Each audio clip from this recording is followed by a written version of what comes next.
মাত্র তেলের লাইনে দাঁড়াইছি। সামনে মিনিমাম আপনার 200 গাড়ি আছে।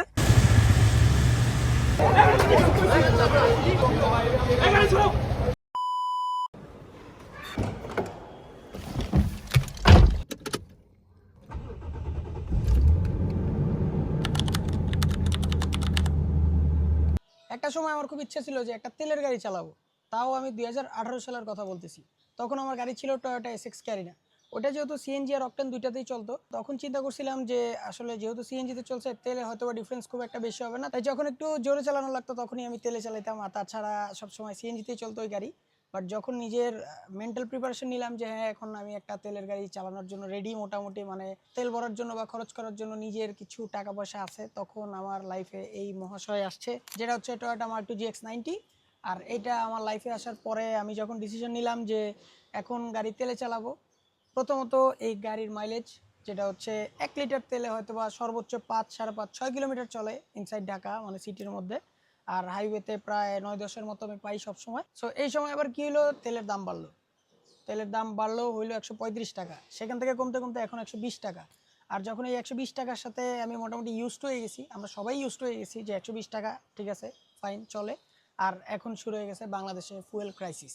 আর এমন হচ্ছে আমরা এই গাড়ি নিয়ে সবসময় রাতেই বেরোই। সো আমরা চিন্তা করলাম যে রাতে তো সারা রাত ঘুরি ফিরি, আড্ডা দিই, একটা রাত আমরা তেলের লাইনে দাঁড়াই, তেল নেওয়ার চেষ্টা করি যে আসলে কেমন হ্যাসেল বা কেমন কষ্ট তেল নেওয়ার জন্য করতে হয়। এটা ফেস করার জন্য গতকালকে আমরা একটা তেল নেওয়ার অ্যাটেম্প নিই। এখন বাজে 1207, আমরা মাত্র তেলের লাইনে দাঁড়াইছি। সামনে মিনিমাম আপনার 200 গাড়ি আছে, আর আমরা আসিও এখন 1207-এই। সোনার বাংলা পাম্প থেকে আমরা তেল নেওয়ার একটা উদ্যোগ নিয়ে নিছি আজকে। জানি না কতক্ষণ লাগে, বাট ইনশাল্লাহ আজকে আমরা তেল নিয়েই ছাড়বো, কারণ গাড়িতে আমার একদমই তেল নাই। As you guys can see, আমার গাড়িতে তেল নাই। তো আজকে তেল নিতে হলে আমার এই লাইন ধাক্কাইতে হবে, কারণ আমার কোনো বড় ভাই নাই, আমার কোনো লিঙ্ক লবিং নাই। সো লাইনে ধাক্কাই তেল নেবো। আর সবচেয়ে বড় টার্গেট হচ্ছে ফুল তেল দেয় নাকি এটা, কারণ আমার গাড়িতে 1-2 হাজার টাকার তেলে আমার কিছুই হবে না। সো চেষ্টা করো ফুল তেল নেওয়ার। বাইকে তেল নেওয়ার জন্য আমরা 4 ঘন্টা দাঁড়াইছি, কিন্তু আমার বেলা রিফাত দাঁড়ায় নাই। এই যে আমার গাড়ি লাইনে দাঁড়াইছি, বাইকের তেলটা দেখো অনেক বড় লাইন, কিন্তু আমাদের জন্য দাঁড়ায় নাই। ওর বাইকে ফুল ট্যাঙ্ক, ও হচ্ছে যে দারোয়ানটার টাকা দিয়ে ফুল করছে, যে রিফাত, সিরাজগঞ্জের রিফাত, ঠিক আছে। আমরা সচেতন নাগরিক, আমরা লাইনে দাঁড়াইছি। গাড়ি স্টার্ট বন্ধ, পিছনে ওই যে ফাহিম গাড়ি ধাক্কা দিতেছে। আমরা হচ্ছে 12টার সাথে দাঁড়াইছিলাম, আর এখন বাজে 2:11। এতক্ষণে এই যে এমনও মানে আমার গাড়ি এমনও 109 নাম্বার, প্রায় 200 গাড়ি প্লাস আমরা পিছনে ছিলাম। সো এখনো 109টা গাড়ি বাকি, দেখা যাক কয়টা বাজে আজকে ফুল ট্যাঙ্ক করতে করতে। ছোটবেলায় যখন ডিসকভারি চ্যানেলে ম্যান ভার্সেস ওয়াইল্ড দেখতাম, তখন ওর ওই ভিডিওর শেষটা হয়তো কেমনে জানেন, কোনো গুহার মধ্যে যখন যাইতো, যে অন্ধকারের মধ্যে অনেক ঘোরাঘুরি করতো, যখনই দেখতো যে গুহার শেষে একটু আলো দেখতে পারে দূর থেকে, তখন হচ্ছে মানে বুঝতাম যে ওর ভিডিওটা শেষের দিকে। তো আমাদের ওরকম একটা ভালো লাগা ফিল হইতেছে, কারণ কি জানেন, কারণ আমি ওই মাথা থেকে লাইন ঠেলতে ঠেলতে এখন বাজে 3টা। আর এই যে আমি এখন মাত্রই যে গণভবনের মেইন রোডটা দেখতে পারতেছি, আর এতটুকু দেখেই আমার খুব ভালো লাগতেছে। কিন্তু অপোজিটে তালুকদার পাম্প, ওটা অলরেডি তেল দেওয়া বন্ধ করে দিছে। এখন যদি এই পাম্পেও তেল বন্ধ করে দেয়, তাহলে এই যে 3 ঘন্টা যে আমরা লাইন ধাক্কাইলাম, এই যে ফাহিম যে গাড়ি স্টার্ট না দিয়ে নিউট্রাল করে খালি ঠেলতেছে, এগুলো সব ওয়েস্ট। আমার আজকের তেলটা খুবই দরকার, কারণ আমি লাস্ট 4-5 দিন গাড়ি চালাইনি এই তেলের অভাবে। আর এই তেলটা আমি ফুল করতে পারলে লাগলে আমি অনেকদিন গাড়ি চালাবো না, কিন্তু আজকে আমার তেলটা লাগবেই, যেমনি আজকে তেল লাগবেই। ওকে, আমি ঘটনাটা শেয়ার করতে পারলাম না, কিন্তু এই বুইরার চেয়ে বড় ফাপড়বাজ এই পুরা মানে আজকে রাতে পুরা পাম্পের মধ্যে একটাও নাই। মানুষের কপাল খারাপ হলে যাওয়া হয়। আমি 5 ঘন্টা লাইন ঠেলছি, কই ঘড়িটা দেবো, এখন অলমোস্ট 5টা বাজে বা 5টার উপরে বাজে। কই আপনারা সাক্ষী, আমার 5টার উপরে বাজে, 5টা 14। আমি পাম্পের গেটে, এই যে পাম্প, আমি পাম্পের গেটে অলরেডি এই জায়গায় মারামারি ঝগড়া অনেক কিছু চলতেছে। অর্ডার দিছি খাবারও আসছে, বাট আমি তেল পাইলাম না। আমি 5 ঘন্টা লাইনে দাঁড়ানো, আপনারা সবাই তো দেখলেন, আমি তেল পাইলাম না। সো এটার বিকল্প রাস্তা দিছে, বলছে আগামীকালকে আসতে। আমার ব্যাপারটা একটু দেখবেন, কি দেখবে আমি জানি না, কিন্তু এই যে আমার যে 5টা ঘন্টা আমি যে লাইনে বারবার স্টার্ট দিলাম, অফ করলাম, অন করলাম, এই বাচ্চাটা গাড়িটা কতক্ষণ ধাক্কাইলো। সো মানে টোটালি ওয়েস্ট, মানে একদম ওয়েস্ট।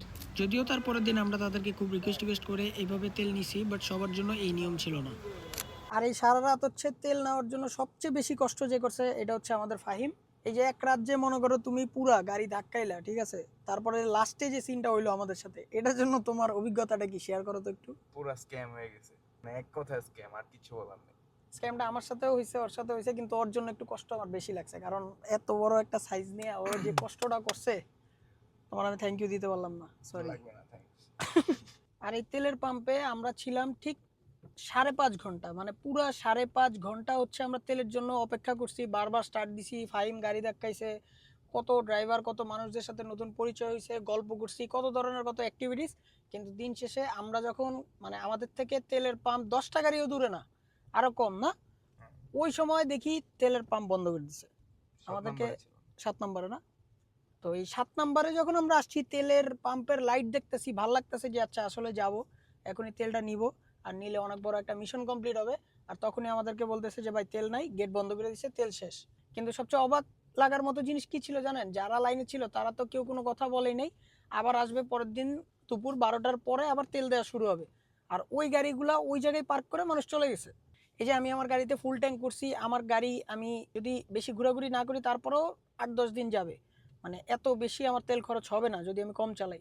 বাট যেসব মানুষের প্রতিদিন ডিউটি থাকে বা যেসব মানুষ প্রতিদিন কোনো না কোনো কাজে গাড়ি ব্যবহার করে, তাদের অবস্থাটা আসলে আমি ওই দিন লাইনে না দাঁড়াইলে আসলে বুঝতাম না। সত্যি কথা বলতে মানুষের অনেক কষ্ট হইতেছে, হাজার হাজার বাইক, হাজার হাজার গাড়ি, কারণ সবাই লাইনে দাঁড়ায় আছে। ঢাকার মধ্যে রাত্রেবেলা শুধু 3টা পাম্পে তেল দেয়, এটা হচ্ছে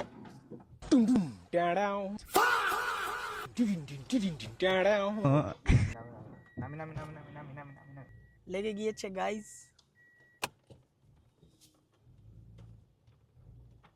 তো আমরা এখন একটু ঠান্ডা মাথায় ভিডিও করার জন্য ইকবাল রোডে আসছিলাম, আর এখানে আসার পরে দেখতেছি যে এমন কোনো রোড বা গলি বাকি নাই যেখানে তেল নেওয়ার বাইক আর গাড়ির সিরিয়াল নাই।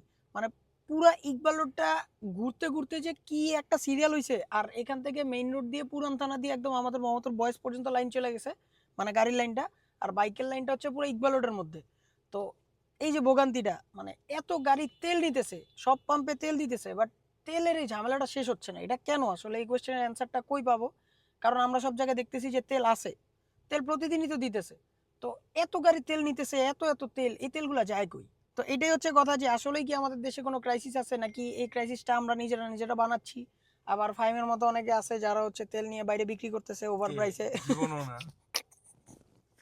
আমি তেল পাইতাছি না, আমি বলে বিক্রি তো করতেছি। যাই হোক, ফাইমের মতো মানুষদের থেকে আমরা সবাই সাবধান থাকবো, ওভার প্রাইসে তেল কিনবো না। আর যদি ওভার প্রাইসে আমরা তেল কেনাটা নর্মাল বানাই, তাহলে এই মানুষগুলো এই যে গাড়িতে তেল নিবে, পরে আবার বের করে বিক্রি করে দিবে। এখন আমার গাড়িতে কিন্তু তেল এফ এর নিচে চলে আসছে, আমি বিপদ সীমা পার করে ফেলছি অলরেডি। সো আমার গাড়িটা বন্ধ করতে হবে, এই হাতির জন্য আমি গাড়িতে এসি ছেড়ে রাখছি। এনিওয়ে, আমি একটা রাত পাম্পের লাইনে ছিলাম, আমি নর্মালি বাইরে আড্ডা দিই, ঘুরি ফিরি, আমার সাথে ফাইম ছিল। সো আমরা আড্ডা দিছি, ওয়েট করছি 5-5.5 ঘন্টা, এটা একটা রাতের জন্য কোনো বিষয় না। কিন্তু যারা প্রতিদিন ডিউটি করে বা প্রতিদিন তাদের গাড়ির কাজ থাকে, ড্রাইভারগুলো যে তারাও তো মানুষ, তারা যে সারা রাত লাইনে থাকে, আবার সারাদিন গাড়ি চালায়, তো এই মানুষগুলোর তো রেস্টের দরকার আছে। আবার যারা বাইকে তেল নিতেছে 3-4-5-6 ঘন্টা ওয়েট করে 300 টাকার তেল পাচ্ছে, 500 টাকার তেল পাচ্ছে, মানে সব মিলে একটা মেসাকার হয়ে গেছে। এই জিনিসটা আসলে আমি মন থেকে চাই যেন তাড়াতাড়ি শেষ হয়ে যায়, এই ঝামেলাটা আসলে শেষ হওয়া দরকার। কারণ আমি না হয়, আমার মতো আরো যারা আছে যারা শখের গাড়ি চালায় আর কি, তারা না হয় গাড়ি না চালাইলো, বাট এই মানুষগুলোর কষ্টগুলো আসলে দেখতে নিজের কাছে খারাপ লাগে। সো আজকে হচ্ছে মোটামুটি 33-34 দিন পরে আমি আমার আরেকটা ভিডিও পোস্ট করলাম, এতদিন কোনো ভিডিও পোস্ট করা হয় নাই, আর কোনো এক্সকিউজ দিব না। আর সামনে যে রেগুলার হবো এটাও বলবো না, অয়েল ক্রাইসিসের নামে আমি একটা ভিডিও বানায় ফেলছি, আবার যে নেক্সট কবে ভিডিও বানাবো এটা একমাত্র আল্লাহই ভালো জানে, কবে সুযোগ হবে। সামনে নাকি তেলের দামও বাড়বে, সো সব মিলে অনেক ডিপ্রেশনে আছি ভাই। নেক্সট ভিডিও কবে আসবে জানি না। So thanks for watching the video, দেখা হচ্ছে সবার সাথে নেক্সট ভিডিওতে। সবাই ভালো থাকবেন, সুস্থ থাকবেন, আল্লাহ হাফেজ। সাবস্ক্রাইব। আরেকটা জিনিস হচ্ছে অ্যাড করতে ভুলে গেছি, আমি যে পাম্পটা থেকে তেল নিছি, আপনারা যারা চিনেন তারা তো চিনেনি, আর যারা চিনেন না তারাও চিনতে পারবেন হয়তো বা, আসাদ গেটে আছে এই পাম্পটা। এই পাম্প থেকে ভুল ক্রমে জীবনেও আমি তেল নেই না, আর এইবার শুধু এই যে দেশের এই অবস্থায় বিপদের জন্য আমি এই পাম্প থেকে তেল নিছি। সারা জীবন অনেক সিলেক্টিভ পাম্প থেকেই আমি তেল নিয়ে অভ্যস্ত, বাট এখন নেওয়া লাগছে, কিছু করার নাই। কিন্তু এই সুযোগে পাম্পের মানুষের বিহেভিয়ার, ওদের বিহেভিয়ার এরকম যে মানুষ মনে হয় ফ্রিতে তেল নিতে আসতেছে, ঠিক আছে, যে তেল নিচ্ছে বা টাকা দিচ্ছে না, ওরা দয়া করে তেল দিচ্ছে, এরকম একটা বিষয় হয়ে গেছে।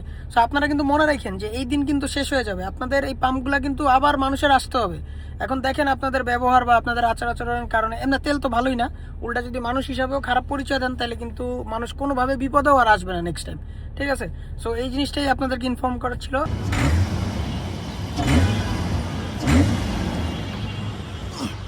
এই হচ্ছে ওদের তেলের অবস্থা। আবার ওরা এক্সপেক্ট করে যে মানুষ ওদের সাথে ভালো ব্যবহারও করবে, ওদের ধান্দার মধ্যেও সামিল হবে, আবার হচ্ছে ওদের পাম্প থেকে রেগুলার তেলও নিবে। এটা ওরা এক্সপেক্ট করে এই তেল দিয়ে।